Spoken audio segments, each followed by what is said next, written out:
కాకినాడ జిల్లాలో చిన్నారి జాహ్నవి జాడ కోసం కాకినాడ జిల్లా సిహెచ్ అగ్రహారంలో అదృశ్యమైన 2 ఏళ్ల చిన్నారి కోసం 2 ఏళ్ల చిన్నారి జ్ఞానేశ్వరి అదృశ్యమై రోజులు గడుస్తున్న చిన్నారి ఆచూకీ తెలియడం లేదు. ఎన్డీఆర్ఎఫ్, ఎస్డీఆర్ఎఫ్ బృందాలు, డ్రోన్లు ఎగరవేసే హనుమాన్ బృందాలు, పోలీసులు మరియు స్థానికులు కలిసి 40 ఎకరాల పామాయిల్ తోటని గాలిస్తున్నారు. 500 ఎకరాల కొండ ప్రాంతంలో కూడా గాలిస్తున్నారు. వాతావరణం అనుకూలించకపోయినా సెర్చ్ ఆపరేషన్ కొనసాగుతూనే ఉంది. చిన్నారి కనిపించడం లేదనే సమాచారం అందినప్పటి నుంచి పోలీసులు ఈ ప్రాంతాన్ని జల్లెడ పడుతున్నారు. పామాయిల్ తోటలు, పొదలు, చెరువులు, బావులు, ఖాళీగా ఉండే ఇల్లు, ఇలా చెప్పుకుంటూ పోతే చిన్నారి ఉండే అవకాశం ఉందన్న ప్రతి చోటును పోలీసులు గాలిస్తున్నారు. సాధారణంగా మిస్సింగ్ కేసుల కంటే భిన్నంగా ఈ కేసులో భారీ స్థాయిలో పోలీసులు సెర్చ్ ఆపరేషన్ చేస్తున్నారు. ఈ స్థాయిలో సెర్చ్ ఆపరేషన్ చేస్తున్నా కూడా చిన్నారి ఆచూకీ ఇంకా ఎందుకు తెలవడం లేదు? ఇప్పటి వరకు పోలీసుల గాలింపు చర్య ఎలా జరిగింది? పోలీసుల ముందున్న తర్వాత దారులేంటి? అసలు ఏం జరిగింది?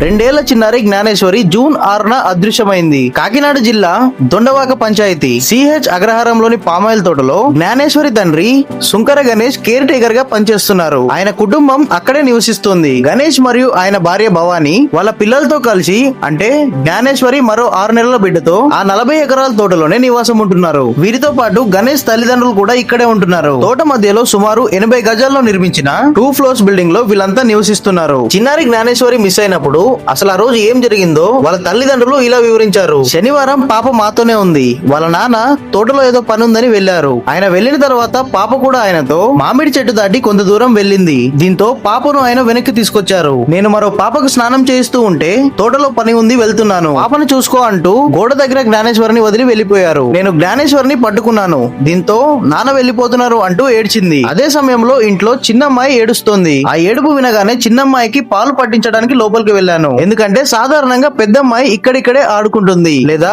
వాళ్ళ నాన్నతో వెళ్తుంది అని జ్ఞానేశ్వరి తల్లి సుంకర భవాని చెప్పారు. కానీ ఆ రోజు తోటకు వెళ్తున్న తండ్రిని వెంబడిస్తూ తోట మధ్యలోని కాలిబాటకు వెళ్లి పాప అదృశ్యమైపోయింది. ఆ అమ్మాయి కనిపించకుండా పోయినప్పుడు సమయం 11:50. ఆ సమయంలో ఇంటి బయట నుంచి ముందుకు వెళ్లడం కనిపించింది, కానీ వెనక్కి రావడం కనిపించలేదు. ఎస్డీఆర్ఎఫ్ బృందాలు, జిల్లాలోని అన్ని విభాగాల పోలీసులు ఈ గాలింపు చర్యల్లో భాగమయ్యారు. హనుమాన్ టీమ్స్ గా పిలువబడే వన్యప్రాణ సంరక్షణ నిపుణులు కూడా ఇందులో భాగమయ్యారు. కానీ చిన్నారి ఆచూకీకి సంబంధించి ఒక్క క్లూ కూడా దొరకలేదు. క్రూర మృగాలు ఏమైనా తీసుకెళ్లాయా లేదా పాపను ఎవరైనా కిడ్నాప్ చేశారా అనే కోణంలో కూడా పోలీసులు దర్యాప్తు చేస్తున్నారు. సాధారణంగా కొన్ని మిస్సింగ్ కేసుల్లో కొన్ని గంటల్లోనే ఏదో ఒక క్లూ దొరుకుతుంది. కానీ ఈ కేసులో కొన్ని రోజులు గడుస్తున్నా ఎలాంటి ఆధారం దొరకకపోవడం ఇన్వెస్టిగేటివ్ అధికారులకు కూడా సవాల్గా మారింది. తుని పట్టణ పరిసర ప్రాంతాల్లో ఇలాంటి సెర్చ్ ఆపరేషన్ ఎప్పుడూ జరగలేదని, అసలు పిల్లలు కిడ్నాప్ అయిన సంఘటనలు కూడా ఎప్పుడూ జరగలేదని అక్కడి స్థానికులు చెప్తున్నారు. అసలు ఈ బొమ్మని పెట్టడానికి కారణం ఏంటి? పామాయిల్ తోటలో తప్పిపోవడం, పరిసరాలన్నీ అటవీ ప్రాంతం కాబట్టి జంతువులు ఏమైనా పాపను లాక్కుపోయాయా అనే కోణంలో కూడా పోలీసులు దర్యాప్తు చేస్తున్నారు. అసలు ఈ ప్రాంతంలో జంతు సంచారం ఉందో లేదో తెలుసుకోవడానికి పోలీసులు కొన్ని బొమ్మలను ఏర్పాటు చేశారు. తోటలో ఉన్న కంచెలకి ఈ బొమ్మల్ని తగిలించారు. అయితే తోటలో ఫెన్సింగ్ కు వేలాడుతూ కనిపించిన ఈ బొమ్మలపై సోషల్ మీడియాలో పలు ఊహాగానాలు పుట్టుకొచ్చాయి. కానీ పోలీసులు చెప్పింది ఏంటంటే జంతువులు ఏమైనా ఉన్నాయో లేవో తెలుసుకోవడానికి మాత్రమే ఈ బొమ్మల్ని అమర్చాం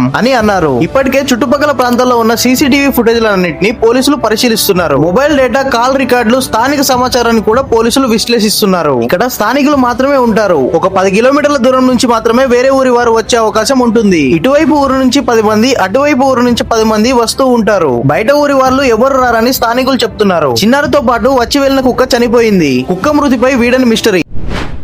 పాప వెంట వెళ్లి తిరిగి వచ్చిన పెంపుడు కుక్క మృతి చెందడం కూడా ఈ కేసులో మరో మిస్టరీగా మారింది. కుక్క అకస్మాత్తుగా చనిపోవడంతో పాప వస్తుందా రాదా, ఎక్కడుంది, ఎలా ఉంది అనే భయం పెరిగింది అని జ్ఞానేశ్వరి తల్లి చెప్పింది. ఎవరి మీద చిన్న అనుమానం కూడా రావట్లేదని జ్ఞానేశ్వరి తల్లిదండ్రులు అంటున్నారు. చుట్టుపక్కల వారు ఎవరూ తమకు తెలియదని, అసలు ఆ రోజు ఏం జరిగిందో ఊహకు కూడా అందడం లేదని జ్ఞానేశ్వరి తల్లిదండ్రులు అంటున్నారు. 6 నెలలు వాళ్ళు పెంచుకున్న పెంపుడు కుక్క కూడా వెళ్లి వచ్చిన తర్వాత విచిత్రంగా ప్రవర్తిస్తుంది. తర్వాత ఆ కుక్క చనిపోయింది. కుక్క మృతికి కారణాన్ని తెలుసుకోవడం కోసం పోస్ట్ మార్టం రిపోర్ట్ల కోసం వెయిట్ చేస్తున్నామని వాళ్ళు చెప్తున్నారు. అయితే ఇన్ని ప్రయత్నాలు చేసినా కూడా జ్ఞానేశ్వరి ఆచూకీ ఇంకా దొరకకపోవడంతో కేసు మరింత మిస్టరీగా మారుతుంది. మరి ఈ కేసు గురించి మీరేమనుకుంటున్నారు?